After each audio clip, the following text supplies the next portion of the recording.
Di tengah badai petir yang mengamuk, bayangan raksasa melintas di langit. Sayapnya lebar bagai awan gelap, dan napasnya adalah api biru yang bisa menghanguskan segalanya.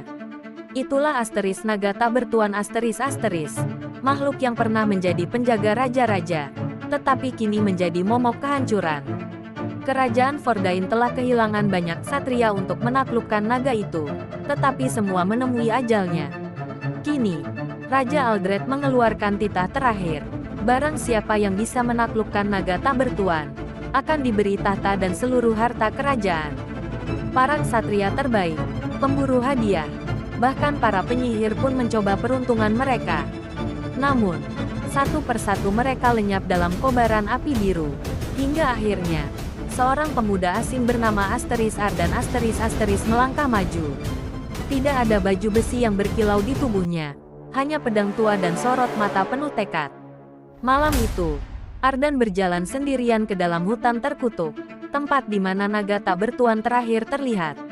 Udara terasa berat dengan aroma daging terbakar, pepohonan hangus, tanah menghitam, dan di kejauhan terdengar gemuruh napas raksasa. Langkah Ardan terhenti ketika tanah di bawahnya bergetar. Dari dalam kegelapan, sepasang mata merah menyala menatapnya. Gurwoar, dari balik kabut, makhluk itu muncul, tubuhnya lebih besar dari yang pernah diceritakan. Sisik hitam legamnya berkilau di bawah cahaya bulan, dan taringnya meneteskan api biru yang menggerogoti tanah.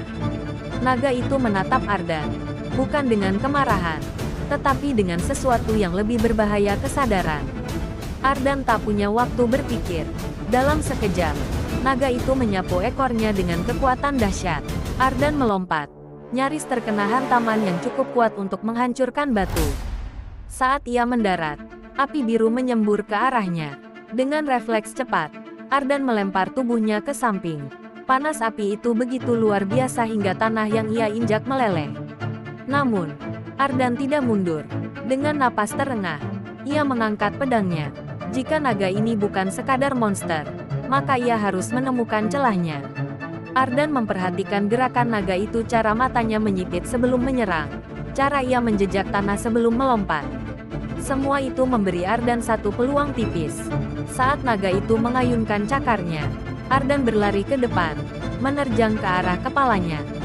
Namun, secepat apapun Ardan bergerak, naga itu lebih cepat. Dengan satu sapuan sayapnya, tubuh Ardan terhempas keras ke pohon yang roboh. Darah mengalir dari dahinya. Naga itu mendekat. Rahangnya terbuka lebar, siap melahapnya hidup-hidup. Namun, di saat terakhir, Ardan melakukan sesuatu yang tak terduga. Ia melempar pedangnya ke tanah dan menatap langsung ke mata sang naga. Kau bukan makhluk buas. Kau adalah penjaga yang ditipu oleh para pengkhianat. Naga itu terhenti. Matanya, yang penuh amarah, kini memancarkan sesuatu yang lain, ingatan. Kilasan masa lalu berkelebat dalam benaknya. Ia bukanlah monster. Ia dulunya adalah pelindung raja-raja, sampai ia dikhianati dan dikutuk. Dan kini, untuk pertama kalinya setelah berabad-abad, seseorang melihatnya bukan sebagai ancaman, tetapi sebagai jiwa yang tersesat. Naga itu menundukkan kepalanya, dan Ardan mengulurkan tangan. Saat ia menyentuh sisik dinginnya, sesuatu terjadi. Api biru naga itu tidak lagi membakar, tetapi berpendar dalam cahaya yang lebih lembut. Ikatan telah terbentuk. Kini, naga tak bertuan bukan lagi tanpa tuan. Ia telah memilih, dan bersamanya, Ardan akan menuntut balas kepada mereka yang telah mengkhianatinya. Dengan api dan darah, mereka akan mengukir legenda baru.